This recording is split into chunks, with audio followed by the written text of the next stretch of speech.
Hi hello नमस्कार मंडळी, राम राम. मी अश्विनी आणि तुम्ही बघताय आज काय विशेष. तर गुढीपाडव्याच्या सणा दिवशी आपण जी गुढीला गाठी बांधतो, साखरेची गाठी, तिला एक विशेष महत्त्व आहे.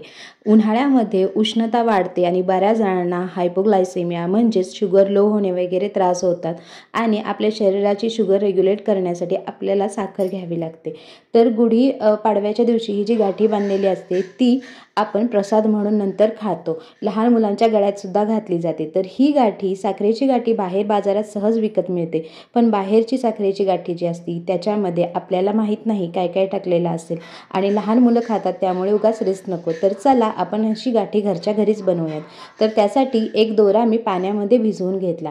नंतर प्रत्येकाच्या घरातच आप्पेपात्र आजकाल असतंच. तुमच्या इथे नसेल तर तुम्ही छोट्या ज्या आपल्या स्वीटच्या वाट्या असतात त्यासुद्धा वापरू शकता किंवा एखाद्या मोठ्या परातीमध्ये सुद्धा ही प्रोसेस करू शकता. फक्त त्यामध्ये शेप गोल होईल याची गॅरंटी नाही.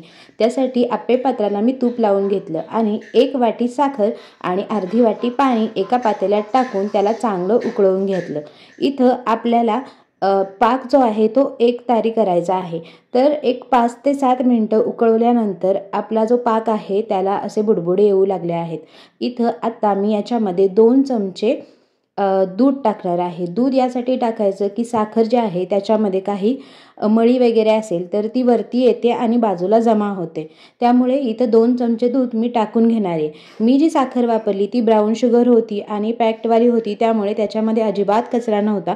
त्यामुळे काहीच मळी वगैरे बाजूला आली नाही. त्यामुळे मी ही जी साखर आहे ती अशीच वापरू शकते. तर ही प्रोसेस इथपर्यंत आपली कंप्लीट झाली की याच्यानंतर साधारणपणे आपल्याला अंदाज येतो की पाक तयार झाला आहे की नाही. तर मला वाटतंय पाक रेडी आहे. आता एका वाटीमध्ये थोडं पाणी घेतलं आणि त्याच्यामध्ये हे असं टाकून बघायचं. तर गोळी बनते, तुम्ही बघू शकता. व्यवस्थित अशी एक गोळी बनली आहे. बोटाने आपण त्याला एकत्र करून बघूयात आणि आता शेप फॉर्म होतोय, म्हणजे इथं पाक रेडी आहे. आता जे आप्पेपात्र आपण घेतलं होतं त्याच्यामध्ये दोरा जो आहे तो मी व्यवस्थित लावून घेणार आहे. तर माझं आप्पेपात्र आहे त्याची कॅपॅसिटी 7ची आहे, त्यामुळे मी 7ची गाठी तयार करणार आहे. तुम्ही कुठल्याही विषम नंबरमध्ये तयार करू शकता, म्हणजे 5, 7, 9 अशा पद्धतीनं करू शकता. 11ची सुद्धा करू शकता. माझ्याकडे छोटा आप्पेपात्र आहे त्यामुळे मी 7ची बनवणार आहे.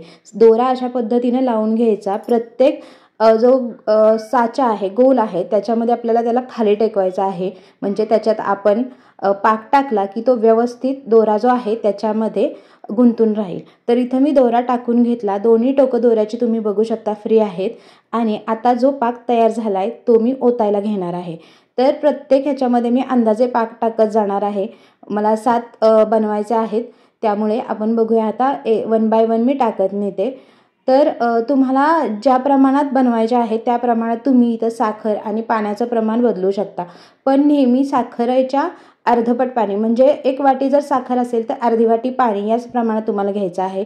2 वाटी साखर असेल तर 1 वाटी पाणी, म्हणजे पाक हा परफेक्ट बनतो. तर इथं मी सगळं काही साच्यामध्ये जो पाक आहे तो टाकून घेतला. शेवटपर्यंत खरं तर पाक जो आहे तो जमा होऊ लागल्यामुळे लास्टची जी गाठी आहे ती तुम्ही बघू शकता कशी झाली आहे. ती अगदी तिथेच जमा झाला होता पाक. मी तसाच कसा तरी त्याला लावून दिला, कारण मला 7 नंबरमध्ये हवेत, नाहीतर मग माझे 6च रेडी झाले असते, म्हणून मी ती पण घेणार आहे. तर इथं लावून झालं. व्यवस्थित असं मी सेट करायला ठेवलं. रूम टेम्परेचरला 15 ते 20 मिनिट आहे तसं ठेवून द्या आणि तुम्ही बघू शकता गाठी लगेच निघत आहेत. मी एक काढून बघितली, निघू लागल्या की मग हा व्हिडिओ पुन्हा कंटिन्यू केला.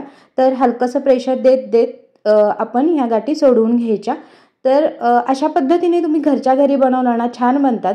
आणि एक गोष्ट, पाकामध्ये तुम्ही रंगसुद्धा टाकू शकता. फूड कलर टाकला तर कलरफुल बनतील.